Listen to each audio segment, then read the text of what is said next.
नमो अरिहंताणं नमो सिद्धाणं नमो आयरीयाणं नमो वज्झायाणं नमो लोये सौसाहूणं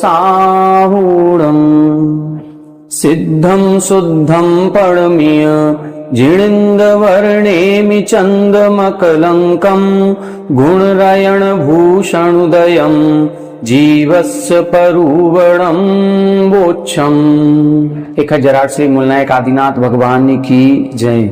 1008 श्री गोमटेश्वर बाहुबली भगवान की जय। द्वासांग जिनवाणी माता की जय। आचार्य श्रेष्ठ आचार्य गुरुवर श्री 108 नेमिचंद्र सिद्धांत चक्रवर्ती महाराज की जय। आचार्य श्रेष्ठ आचार्य गुरुवर श्री 108 विद्यासागर जी महामुनि राज की जय।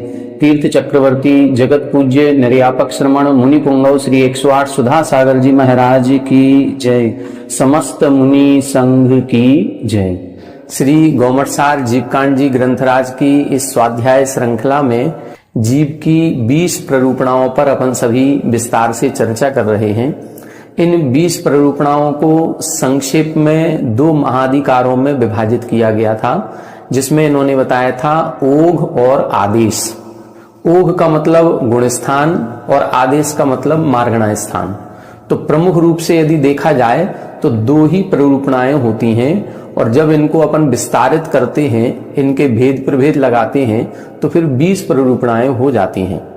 इन 20 प्ररूपणाओं में कहें या इन 2 मुख्य प्ररूपणाओं में कहें, हम सभी ने गुणस्थान प्ररूपणा को विस्तार से समझ लिया, और फिर यदि 20 प्ररूपणाओं की बात करते हैं तो हमने पर्याप्ति, प्राण, जीव समास और संज्ञा, इन 4 प्ररूपणाओं को भी समझ लिया। अब जो दूसरा महाधिकार है, जिसका नाम है मार्गणा महाधिकार, इसके अंतर्गत 14 मार्गणाओं की अपेक्षा से हम जीव के स्वरूप को विस्तार से समझने का प्रयास करेंगे। बाकी जब गुणस्थान और मार्गणा स्थान, इन 2 प्रमुख प्ररूपणाओं को प्रधानता से स्वीकार किया था, तब पर्याप्ति, प्राण, जीव समास, संज्ञा और उपयोग, इन सभी शेष बची हुई 5 प्ररूपणाओं को इन 14 मार्गणाओं के अंतर्गत ही अंतर्भाव कर दिया गया था, जिसका वर्णन इसी ग्रंथ के प्रारंभ में जब अपन ने कुछ गाथाएं पढ़ी थी, तब उधर इन्होंने कौन सी प्ररूपणा किस मार्गणा में अंतर्गर्भित हो जाती है, इसका विस्तार पूर्वक वर्णन किया था। पूर्व कक्षा से हमने मार्गणा महाधिकार प्रारंभ किया, जिसमें मार्गणा की परिभाषा इधर बताई गई थी कि जिन परिणामों के द्वारा अथवा जिन पर्यायों में जीव खोजे जाते हैं, जीवों का अन्वेषण किया जाता है, उनको हम मार्गणा कहते हैं। मार्गणा शब्द की व्युत्पत्ति ही यही कहती है, मृग्यन्ते इति मार्गणा। मृग्यन्ते का मतलब ही होता है खोज करना या अन्वेषण करना। अब यहां किसकी खोज करेंगे? तो जीवों की खोज करेंगे। किस अपेक्षा से करेंगे? तो 14 विशेषताएं हैं। जीव कितने हैं इस संसार में? अनंतानंत जीव हैं। अब उन अनंतानंत जीवों में हमें खोजना है, तो हम कैसे खोजेंगे? तो हम गति की अपेक्षा से खोजेंगे, हम इंद्रिय की अपेक्षा से खोजेंगे, हम सम्यक दर्शन रूप परिणामों की अपेक्षा से विचार करेंगे, हम ज्ञान की अपेक्षा से, दर्शन की अपेक्षा से, संगीय पने की अपेक्षा से, आहारक अनाहारक की अपेक्षा से। ये जो 14 विशेषताएं बताई गई हैं, इन विशेषताओं के आधार पर हम जीवों का अन्वेषण करेंगे कि हम कौन हैं और जो हमें दिखाई देने वाले जीव हैं ये कौन है। यदि मान लो एक चींटी हमको दिखाई दे रही है, तो हम इस चींटी को किस रूप में जानेंगे? इस चींटी को यदि हम गति की अपेक्षा से खोजेंगे कि ये कौन सी गति की है, तो हमें पता चलेगा ये चींटी त्रियंच गति का जीव है। इंद्रिय की अपेक्षा पता करेंगे कि ये चींटी कितने इंद्रिय जीव है, तो इंद्रिय की अपेक्षा से ये 3 इंद्रिय जीव है। ज्ञान की अपेक्षा से हम पता करेंगे ये चींटी कैसी है, तो ये कुमति और कुश्रुत ज्ञान वाली कहलाएगी। दर्शन की अपेक्षा से हम बात करेंगे तो चींटी का कौन सा दर्शन होगा? अचक्षु दर्शन होगा। संयम की अपेक्षा बात करेंगे तो कौन सा संयम होगा? ये असंयम रूप भाव में पाई जाएगी। काय की अपेक्षा बात करेंगे तो कौन सा भाव होगा? ये त्रस कायकों के अंतर्गत आएगी। योग की अपेक्षा बात करेंगे तो चींटी को कौन से योग हो सकते हैं? वचन योग और काय योग हो सकता है। तो इस प्रकार से एक किसी व्यक्ति विशेष के लिए या किसी जीव विशेष का जब हम अन्वेषण करेंगे इन 14 अपेक्षाओं से, तो इन्हीं को हम मार्गणाएं कहते हैं। यही मार्गणाएं हैं। और इन मार्गणाओं में एक भी संसारी जीव छूटना नहीं चाहिए। बस अपन को इतना ध्यान रखना है। संसारी जीव जितने हैं, मुक्त जीवों को नहीं लेना, केवल संसारी जीव जो प्रथम गुण स्थान से 14वें गुण स्थान तक के जीव हैं, इन सभी का ग्रहण हो जाना चाहिए। एक भी जीव छूटना नहीं चाहिए, बाकी सबका ग्रहण हो जाए। फिर हम इनको खोजेंगे कि ये कौन सी गति का, कौन सी इंद्री का, कौन से ज्ञान, कौन सा संयम, कौन सी दर्शन, कौन सी लेस्या, क्या इनके विशेष परिणाम बनते होंगे। ये सब कुछ हमें इन मार्गणाओं के द्वारा ज्ञात हो जाएगा। पिछली कक्षा में हमने मार्गणा की परिभाषा भी देखी थी, मार्गणाओं के नाम भी देखे थे। फिर हमने आपको ये बताया था आगे जो 3 गाथाएं हैं उनमें सांतर मार्गणाओं के नाम बताएंगे। तो सांतर मार्गणाओं के नाम जानने के पहले हमने आपको ये कहा था कि आज की कक्षा में अपन 14 मार्गणाओं के पहले भेद प्रभेद समझेंगे।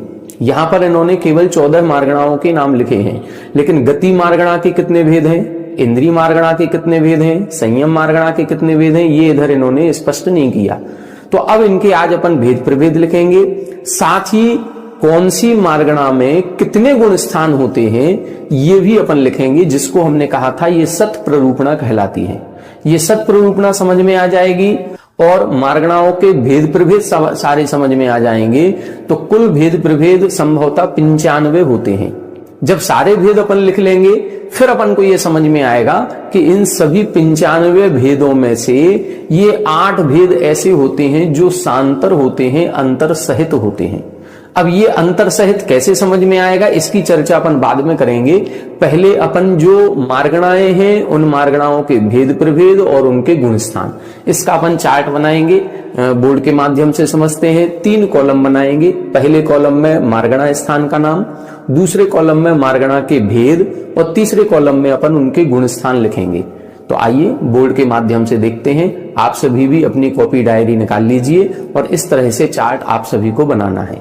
पहले बनाइएगा नहीं, पहले आप लोग देख लें। वीडियो सुनने का एक तरीका होता है, पहली बार की वीडियो में ही आप पॉज कर करके और बार बार रिपीट करके और फिर देख करके लिखेंगे तो आप समझ कुछ नहीं पाएंगे। पहली बार में समझ लीजिए, फिर उसके बाद आप स्वयं अपने ज्ञान से उसको बनाने का प्रयास करें, फिर उससे मैच करें कि कहां हमारा गलत हुआ। फिर वो जो गलती पकड़ में आएगी वो गलती फिर उसकी पुनरावृत्ति नहीं होती है। फिर आप वो गलती कभी जीवन में कभी नहीं करेंगे, तो वो गलती का सुधार हो जाता है। इसीलिए पहले इस वीडियो को पूरा देख लें, कैसे हम चार्ट बना रहे हैं, कौन सी विशेषता है, कौन सा गुण स्थान होता है, क्यों होता है, ये सब कुछ अभी हम अपन चर्चा करेंगे। तो इसको पहले देख लें, फिर एक बार देखने के बाद फिर आप स्वयं उन मार्गणाओं का नाम, मार्गणाओं के भेदों के नाम और उनके गुण स्थान को स्वयं से लिखें बिना देखे। फिर देखें कितना याद रहता है और कहां कहां हम गलती कर रहे हैं। फिर जहां गलत हो जाए फिर उसको दोबारा से वीडियो सुन करके और फिर उसको आप अच्छे से करेक्ट कर लीजिए कि कहां कहां हमारी गलती थी, उसके करेक्शन हो जाएंगे। आपको हमेशा के लिए विषय याद हो जाएगा। आइए बोर्ड पर देखते हैं। आइए देखें, यहां बोर्ड पर हमने ये 3 कॉलम बना के रखे हैं, मार्गणा स्थान, भेद और गुण स्थान। मार्गणा स्थानों में अब चूंकि बोर्ड पर अपन को 14 मार्गणाओं के भेद प्रभेद एक साथ नहीं लिख सकते हैं, इसीलिए क्रम से अपन लिखेंगे। ये हमने पहले से लिख दिए। सबसे पहले गति मार्गणा। गति मार्गणा के कितने भेद करेंगे अपन? इसके भेद करेंगे 4। तो 4 भेद करेंगे। पहला नरक गति, त्रियंच गति, मनुष्य गति, देव गति। इसी तरह से इंद्रिय मार्गणा। इंद्रिय मार्गणा के कितने भेद होंगे? 5। एक इंद्रिय जीव, द्विइंद्रिय जीव, त्रिइंद्रिय जीव, चतुरिंद्रिय जीव और पंचेंद्रिय जीव। अब इनके गुण स्थान देखें। कल हमने थोड़ी सी चर्चा आपको करके बताई थी कि कैसे इनके गुण स्थान लगाते हैं। तो अब नरक गति में जब अपन गुण स्थान देखेंगे तो क्या नारकी जीवों के संयम भाव हो सकता है? नहीं हो सकता। क्या नारकी जीवों में संयम असंयम हो सकता है? नहीं हो सकता। तो 5वां 6वां गुण स्थान नहीं हो सकता। लेकिन सम्यक दर्शन तो चारों गतियों में ही पाया जाता है। एक भी गति ऐसी नहीं जहां सम्यक दर्शन नहीं हो। तो 4 गुण स्थान प्रारंभ के यहां पर हो जाएंगे। तो हम लिखेंगे 1 से 4, 1 से लेकर के 4 गुण स्थान। त्रियंच गति में संयमा संयम भी हो जाता है, इसीलिए लिखेंगे 1 से 5 गुण स्थान। मनुष्य गति में कितने होंगे? मनुष्य गति तो मोक्ष तक जा सकते हैं, इसीलिए यहां पर होंगे 1 से 14 गुण स्थान। अभी यदि अपन देखें तो क्या मनुष्य गति के प्रथम गुण स्थान वाले मनुष्य मिलेंगे कि नहीं मिलेंगे? मिल जाएंगे। 13वें गुण स्थान वाले 13वें गुण स्थान और 14वें गुण स्थान वाले भी मिल जाएंगे, क्योंकि विदेह क्षेत्र में तो विद्यमान 20 तीर्थंकर रहते ही रहते हैं। तो विद्यमान 20 तीर्थंकरों की अपेक्षा से 13वें 14वें गुण स्थान वाले जीव भी मिलेंगे। 5वें 6वें 7वें गुण स्थान वाले अपन को देखने में आ ही रहे हैं। पंचम गुण स्थान में प्रतिमाधारी इतने सारे दिख रहे हैं, 6वें 7वें गुण स्थान में मुनिराज इतने सारे दिख रहे हैं। तो ये मनुष्यों में 1 से 14 गुण स्थान अपन को मिल जाएंगे। फिर इसके बाद देवगति में देखें तो देवगति में 1 से 4 गुण स्थान तक होते हैं। देवों में भी संयम या संयम असंयम नहीं पाया जाता। ये अपन ने देख ली गति मार्गणा। इंद्रिय मार्गणा की अपेक्षा बात करेंगे तो क्या होगा? 5 भेद अपन ने देखे। 5 भेदों में एक इंद्री, द्विइंद्री, 3 इंद्री, 4 इंद्री।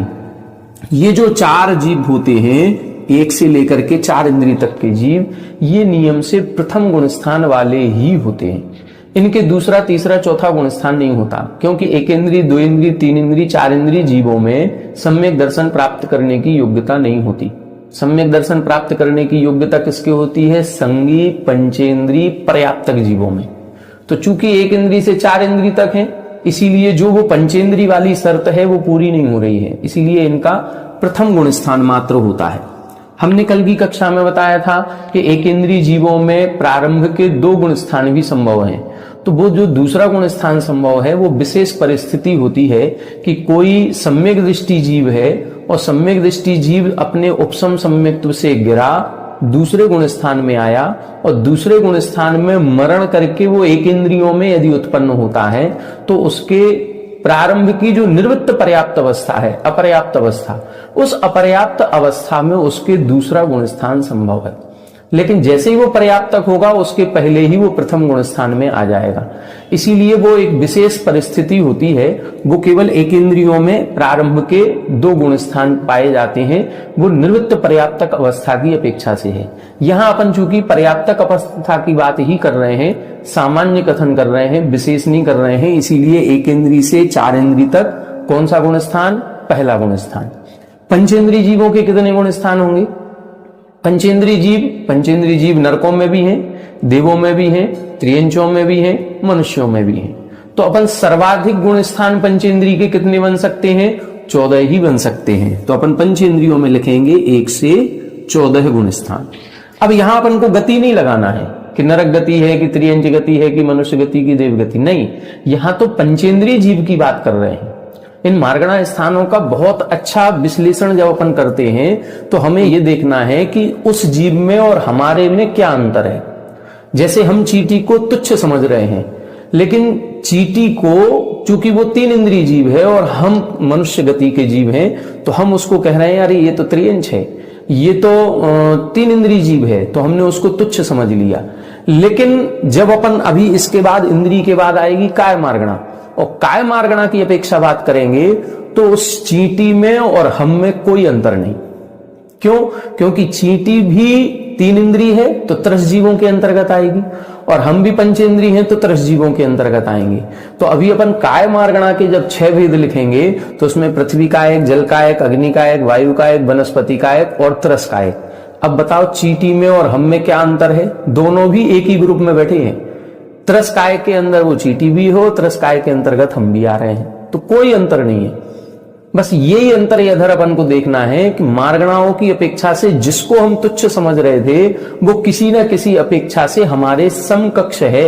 इसीलिए किसी भी जीव को हमें तुच्छ नहीं समझना है, किसी भी जीव को मारने का प्रयास नहीं करें, उसकी हिंसा करने का मन में भाव नहीं लाना है। ये भी मार्गणाओं को पढ़ने का विशेष फल होता है। चलिए देखें, 2 मार्गणाएं अपन ने देख ली, अब तीसरी मार्गणा को अपन देखते हैं। तीसरी मार्गणा कौन सी है? तीसरी मार्गणा का नाम है काय मार्गणा। तो अपन लिखेंगे काय मार्गणा।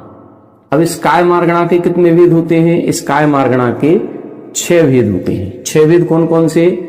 पृथ्वी का एक, इधर शॉर्ट में लिखे दे रहे हैं, पृथ्वी का एक, फिर जल का एक, फिर अग्नि का एक, फिर वायु का एक और फिर वनस्पति का एक। और 5 छठवां भेद कौन सा होगा? त्रस का एक। अब देखें गुण स्थान लगाएं। गुण स्थान लगाएंगे तो ये जो पृथ्वी से लेकर के वनस्पति तक है ये तो सब एक इंद्रिय जीव है। और एक इंद्रिय जीवों के कौन सा गुण स्थान होगा? एक इंद्रिय जीवों के पहला गुण स्थान ही होता है। ठीक है। निर्वृत्त पर्याप्त अवस्था लगाएंगे तो 2 गुण स्थान हो सकते हैं, पहला और दूसरा। इस अपेक्षा से अपन निर्वृत्त पर्याप्त अवस्था की अपेक्षा बात करेंगे। इधर सामान्य कथन लिखेंगे तो एक इंद्रिय जीवों में पहला गुण स्थान ही होता है। त्रस जीवों में होगा तो त्रस जीवों में 1 से लेकर के 14 ही गुण स्थान संभव है। अब देखो इधर त्रस के अंदर चींटी भी आ गई कि नहीं आ गई? आ गई। त्रस के अंदर मच्छर भी आ गया? आ गया। त्रस के अंदर जो गलियों में घूमने वाले कुत्ते हैं, सूअर हैं, जिनको हम निकृष्ट योनि मानते हैं, ये सभी के सभी इसी के अंतर्गत आ रहे हैं। और हम मनुष्य, देव, नारकी भी इसी के अंतर्गत आ रहे हैं। तो ये सब त्रस मार्गणा की अपेक्षा देखें तो ये सब बराबर है, किसी में कोई अंतर नहीं है। इसके बाद चौथी मार्गणा देखें। चौथी मार्गणा कौन सी है? यह योग मार्गणा। अब योग मार्गणा में 3 भेद करते हैं। कितने भेद करेंगे? 3 भेद अथवा 15 भेद। अब इन 15 भेदों को देखें तो इधर सबसे पहले लिखेंगे मनोयोग। मनोयोग के भी 4 भेद करेंगे और साथ में ही लिख लें वचन योग। ये 1 से भेद बनेंगे इनके, मनोयोग और वचन योग के 4 और 4 मनोयोग के, 4 वचन योग के बनेंगे। तो दोनों के अपन एक साथ लिखेंगे। सबसे पहला लिखेंगे सत्य मनोयोग या सत्य वचन योग, दूसरा असत्य मनोयोग या असत्य वचन योग, तीसरा उभय मनोयोग, उभय वचन योग, और चौथा होता है अनुभय मनोयोग, अनुभय वचन। अब इनके गुण स्थान कौन कौन सी लगाएंगे? इनके गुण स्थान देखेंगे तो देखें सत्य और अनुभय, ये सत्य वाला और अनुभय वाला ये रहेंगे 1 से 13 गुण स्थान तक, और असत्य और उभय ये रहते हैं 1 से 12 गुण स्थान तक। सत्य और अनुभय, जैसे तीर्थंकर भगवान की जो वाणी होती है, तीर्थंकर भगवान का गुण स्थान 13वां, तो 13वें गुण स्थान में जहां सर्वज्ञता हो जाती है और जब वाणी खिलती है तो वो वाणी सत्य होती है कि असत्य होती है? सत्य होती है। और उभय रूप नहीं होती है, अनुभय होती है। अनुभव उसे कहते हैं, जैसे अपने पूज्य आचार्य गुरुवर थे, उनसे किसी ने निवेदन किया कि आप पंच कल्याणक में अपना सानिध्य प्रदान करेंगे कि नहीं करेंगे, या आप करिएगा, निवेदन करते हैं। तो वो कहते हैं देखो। अब देखो शब्द क्या है? देखो में दोनों भी संभावनाएं हैं। संभावना बन भी सकती है और संभावना नहीं भी बन सकती। इसको बोलते हैं अनुभय वचन योग। तो ये अनुभय वचन योग जो तीर्थंकर केवली भगवान की वाणी होती है वो अनुभय वचन योग वाली होती है। और जहां असत्य और उभय रहता है ये ज्ञानावरण कर्म के क्षयोपशम से बनता है, और ये दोनों ज्ञानावरण कर्म के क्षयोपशम और क्षय दोनों में बनते हैं। इसीलिए यहां पर ये 1 से 13 गुण स्थान बनेंगे, ये 1 से 12 बनेंगे। अब इसके बाद देखें काय योग। काय योग के कितने भेद बनेंगे? काय योग के बनते हैं 7। सबसे पहले औदारिक काय योग, और नंबर दूसरा औदारिक मिश्र, तीसरा वैक्रियक, और चौथा वैक्रियक मिश्र, पांचवा आहारक, और छठवा आहारक मिश्र,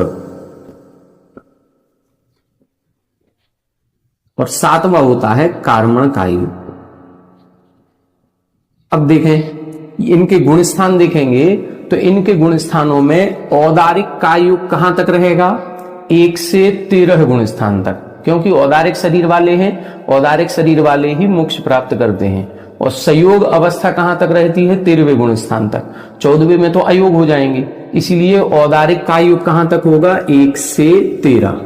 लेकिन औदारिक मिश्र कहां कहां होगा? तो औदारिक मिश्र अवस्था मरण समय में बनेगी। जब कोई मनुष्य त्रियंच अथवा देवनारकी मर करके मनुष्य त्रियंच बनते हैं तो जन्म स्थान पर पहुंचने पर जब तक शरीर पर्याप्ति पूर्ण नहीं हुई तब तक वो औदारिक मिश्र अवस्था होती है। तो ये औदारिक मिश्र कब बनेगी? जब जब मरण होगा। और मरण के गुण स्थान कौन से होते हैं विग्रह गति के? पहला, दूसरा और चौथा। तो ये 3 गुण स्थान होते हैं। 3 गुण स्थानों में मरण करके और फिर विग्रह गति बनेगी और फिर औदारिक मिश्र अवस्था या निर्वृत्त पर्याप्त अवस्था बनती है। तीसरे गुण स्थान में मरण नहीं होता, इसीलिए तीसरा गुण स्थान नहीं है। फिर एक अभी हमने कुछ दिन पहले आपको बताया था कि 13वां गुण स्थान जहां केवली समुद्घात होता है, उस केवली समुद्घात में भी दंड, कपाट, प्रतर और लोकपूरण, ये जो 4 अवस्थाएं होती हैं उसमें से जो कपाट अवस्था है उस कपाट में औदारिक मिश्र का योग होता है। इसीलिए उस अपेक्षा से लगाएंगे तो इधर 13वां गुण स्थान बन जाएगा। तो 1, 2, 4 और 13। बैक्रियक का योग कहां बनेगा? 1 से 4 गुण स्थान तक। और बैक्रियक मिश्र कहां बनेगा? 1, 2 और 4। क्योंकि बैक्रियक का योग कहां होगा? या तो देवों में या नारकियों में। और देव और नारकियों में प्रारंभ के 4 गुण स्थान ही होते हैं। मिश्र अवस्था कब बनेगी? जब कोई मनुष्य त्रियंच मर करके या तो नरकों में जाए या देवों में जाए, तब जाकर के वो बैक्टीरियक शरीर का निर्माण करेंगे। तो मरण के बाद बनेगी, इसलिए पहला, दूसरा और चौथा। तीसरे में मरण होता नहीं, इसीलिए नहीं बनेगा। चौथे गुण स्थान के ऊपर की कभी विग्रह गति बनती नहीं, इसीलिए इधर केवल पहला, दूसरा, चौथा। आहारक और आहारक मिश्र का योग कब बनता है? आहारक और आहारक मिश्र का योग मात्र 6वें गुण स्थान में बनता है, क्योंकि 6वें गुण स्थान वर्ती जो आहारक रिद्धिधारी मुनिराज हैं उन्हीं के ये आहारक पुतले का निर्माण होता है। तो जब वो निर्माण करते हैं तब भी 6वां गुण स्थान है, और जब उसका प्रयोग होता है तब भी 6वां गुण स्थान होता है। तो 6वें गुण स्थान में ही ये दोनों पाए जाते हैं। कार्मण का योग कहां होता है? तो कार्मण का योग जो विग्रह गति बनती है तब होता है, तो पहले गुण स्थान में, दूसरे में और चौथे में। और इसके बाद केवली समुद्घात की अपेक्षा 13वें गुण स्थान में भी प्रतर और लोकपूर्ण अवस्था में कार्मण का योग होता है। तो ये एक प्रकार से हमारी योग मार्गणा पूरी हो गई।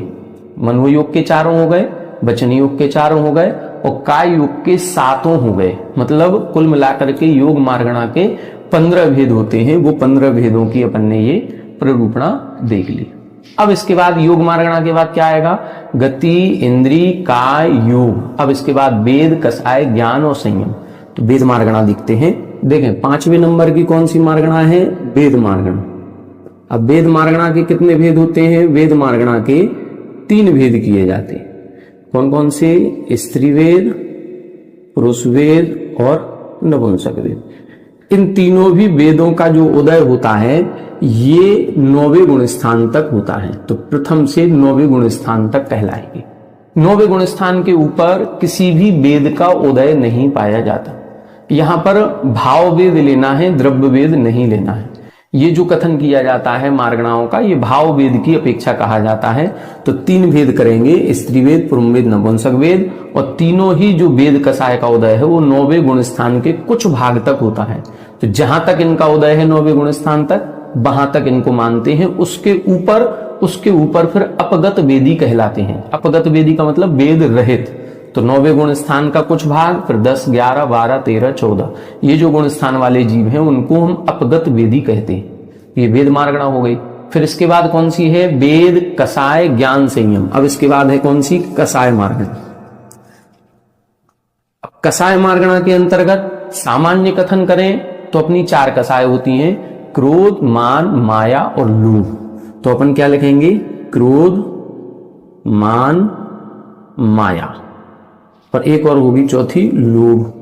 तो इन 4 कसायों में क्रोध, मान और माया ये तो होती हैं 1 से 9 गुण स्थान तक, और लोभ होता है 1 से 10 गुण स्थान तक। ये अपन ने सामान्य कथन कर दिया। विशेष कथन जब अपन करते हैं तो इन कसाय के 25 भेद होते हैं।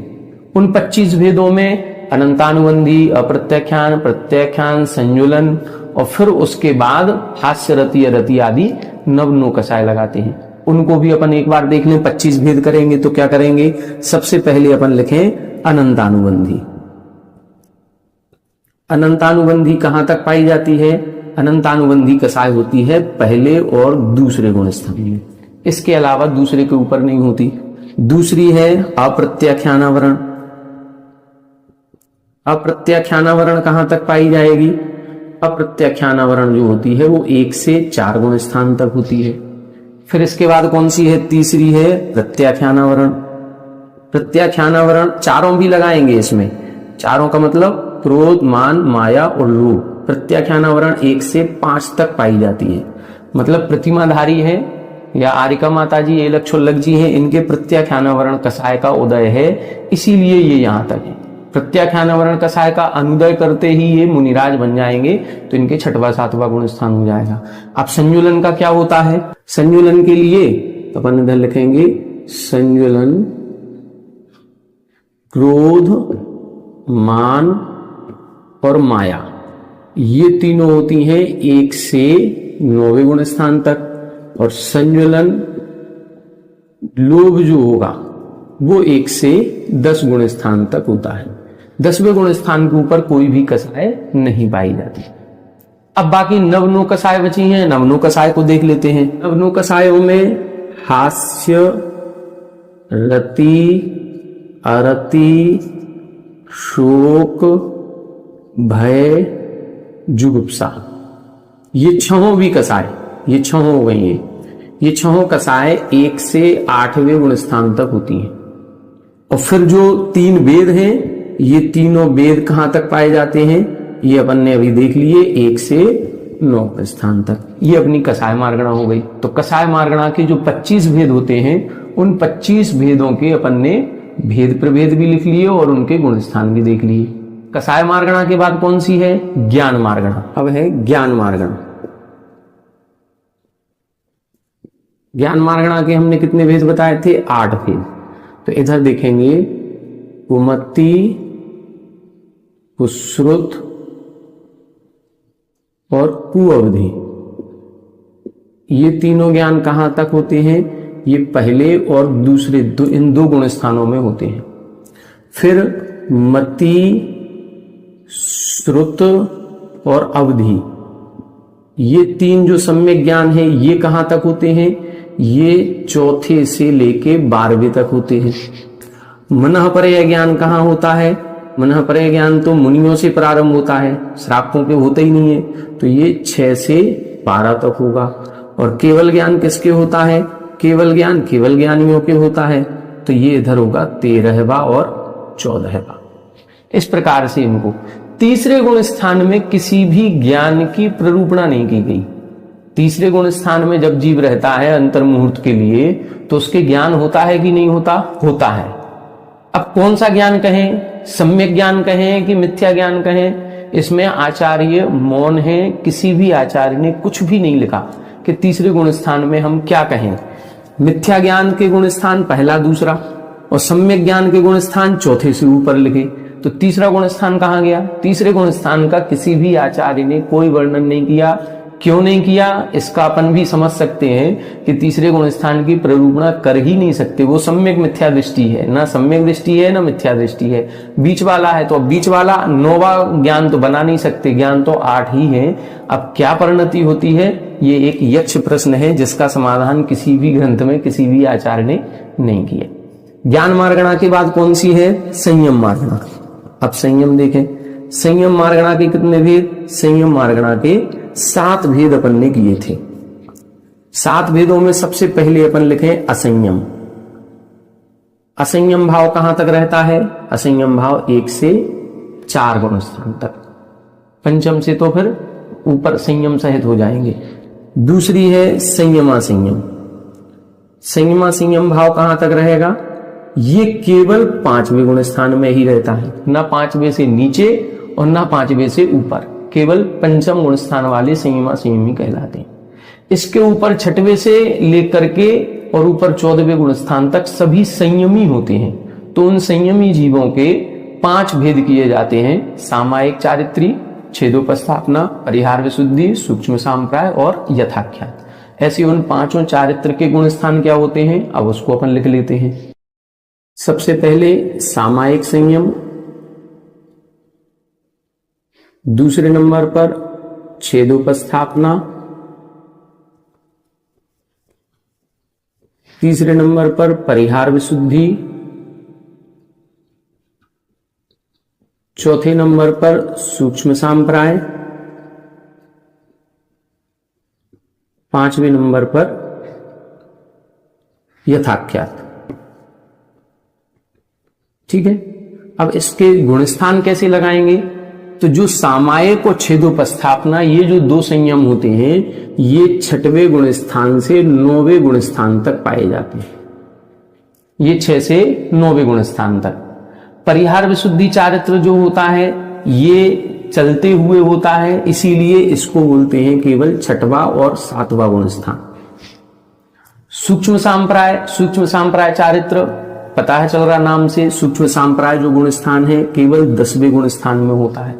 और यथाख्यात चारित्र जब आत्मा का शुद्ध स्वरूप प्रकट हो जाता है, जब मोहिनी कर्म की एक भी प्रकृति का उदय नहीं होता, या तो उपशम हो या क्षय हो जाए, तब प्रकट होता है। तो 11वें से गुणस्थान से लेकर के और 14वें गुणस्थान तक ये संयम रहता है। तो इस प्रकार से संयम मार्गणा के अपन 7 भेद करेंगे। असंयम भाव 1 से 4 गुणस्थान, संयमासंयम पंचम गुणस्थान, सामायिक चारित्र 6 से 9, छेदोपस्थापना 6 से 9, परिहार शुद्धि 6वां 7वां, सूक्ष्म सांप्राय 10वां और यथाख्यात चारित्र 11 से 14वां गुणस्थान। ये संयम मार्गणा हो गई। इसके बाद कौन सा है? दर्शन मार्गणा। अब दर्शन मार्गणा में क्या है? चक्षु, अचक्षु,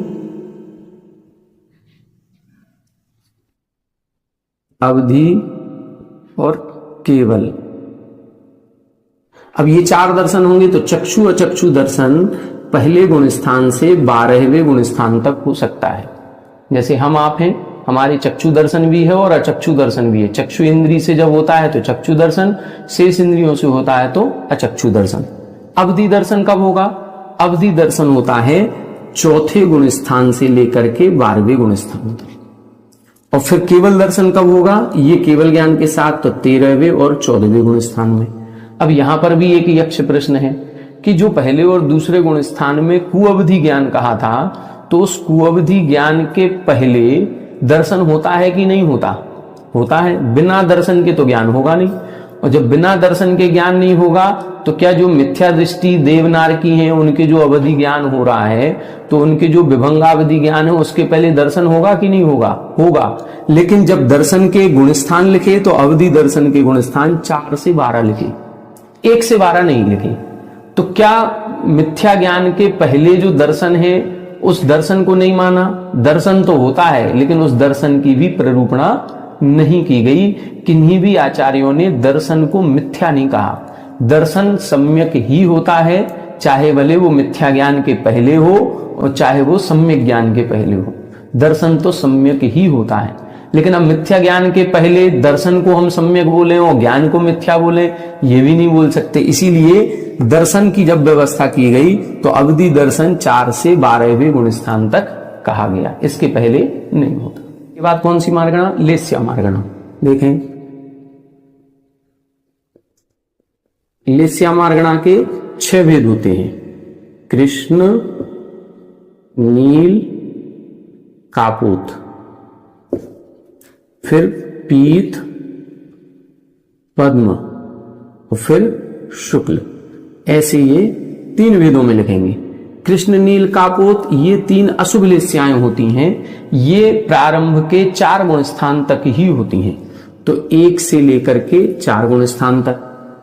पीत, पद्म, शुक्ल ये शुभ लेस्याएं होती हैं। तो ये पहले गुणस्थान से लेकर के 7वें गुणस्थान तक। और शुक्ल लेस्या जो होती है वो ऊपर 13वें गुणस्थान तक पाई जाती है, 1 से लेकर के 13वें गुणस्थान तक।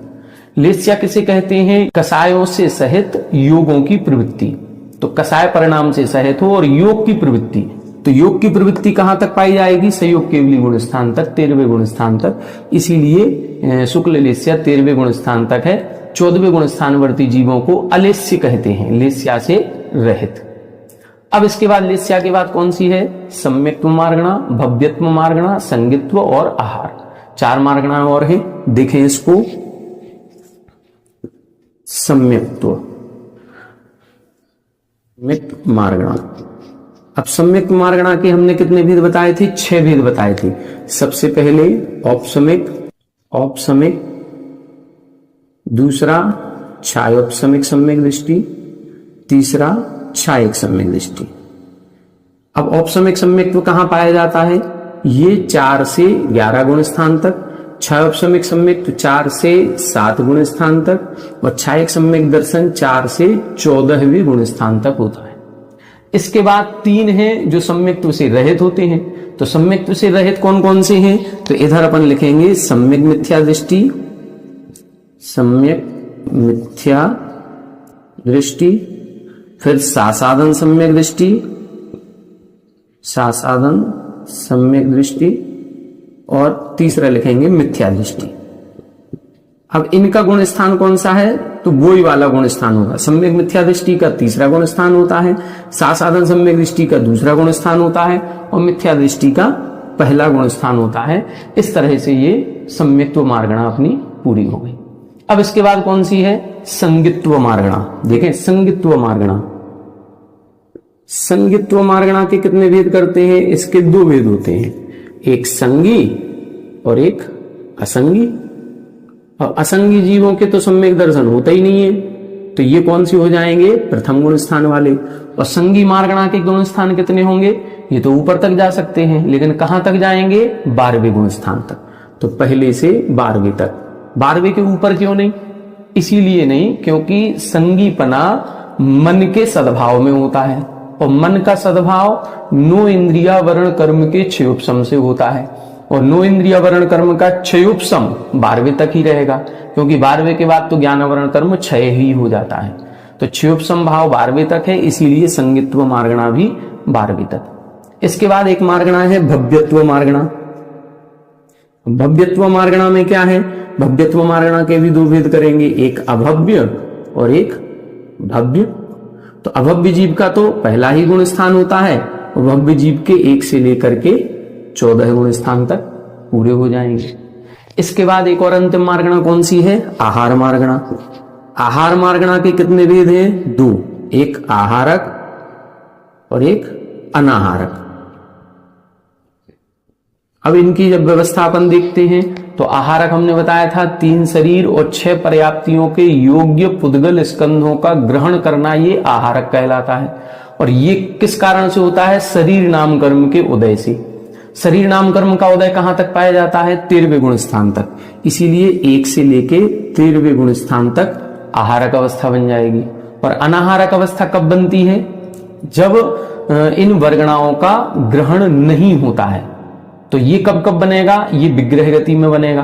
तो विग्रह गति कब कब बनती है? पहले गुण स्थान में, दूसरे में अथवा चौथे में। फिर अनाहारक अवस्था कब बनेगी? फिर अनाहारक अवस्था बनेगी 13वें गुण स्थान में। जब 13वें गुण स्थान में कार्मण का योग हो जाता है प्रतर और लोक पूर्ण अवस्था में केवली समुद्घात के अंतर्गत, तो एक 13वें गुण स्थान में ये व्यवस्था बन जाएगी। और फिर एक 14वां गुण स्थान जहां शरीर नाम कर्म का उदय नहीं होता, योग से रहित अवस्था होती है, वहां पर भी। इसीलिए ये 1, 2, 4, 13 और 14 ऐसे ये आहार मार्गणा में अनाहारक अवस्था के गुण स्थान होते हैं। इस प्रकार से आज की कक्षा में अपन ने इन 14 मार्गणाओं के भेद प्रभेद देख लिए, इनके गुण स्थान देख लिए। अब इनके भेद प्रभेदों की काउंटिंग करें आप, कितने भेद प्रभेद बने? जैसे गति मार्गणा के 4, इंद्रिय मार्गणा के 5, तो 5 और 4 कितने हो गए? 9। काय मार्गणा के 6, तो 9 और 6 15। फिर योग मार्गणा के 15, तो 15 कितने हो गए? 30। ऐसे इनकी काउंटिंग करें, लगभग 95 भेद अपने ये बन जाएंगे। अब इन 95 भेदों में से कुछ सांतर मार्गणाएं हैं, कुछ निरंतर मार्गणाएं हैं। तो सांतर कितनी है? इन 95 में से मात्र 8 मार्गणाएं सांतर मार्गणाएं हैं। सांतर का मतलब इनमें बीच में गैप पड़ जाता है, अंतर पड़ जाता है। कुछ समय तक उस गुणस्थान या उस मार्गणा वाले जीव होते ही नहीं है, तीनों लोकों में कहीं नहीं होंगे। तो इस प्रकार से अपन को देखना है वो 8 मार्गणाएं कौन कौन सी हैं जो तीनों लोकों में कुछ समय तक होते ही नहीं है। तो उन 8 मार्गणाओं का कथन अपन अब कल की कक्षा में देखेंगे, वो 8 कौन सी हैं और वो जो गैप पीरियड पड़ता है, अंतर पड़ता है, वो कितने समय का पड़ता है। तो वो आठों मार्गणाओं के नाम भी बताएंगे और उन प्रत्येक मार्गणा का कितना अंतरकाल होता है वो भी बताएंगे। इन 8 के अलावा जितनी मार्गणाएं और हैं, लगभग 87 मार्गणाएं निकलेंगी, वो निरंतर मार्गणाएं हैं। निरंतर का मतलब उन मार्गणाओं में कभी अंतर नहीं पड़ता, वो निरंतर पाए ही जाएंगे। इस प्रकार से कल और इस पर अपन विस्तार से चर्चा करेंगे। आज की कक्षा में ने बहुत कुछ विषय देख लिया, आज इतना ही। कल की कक्षा में आगे के विषय को देखेंगे। आप सभी हमारे साथ बने रहें। सभी को जय जय।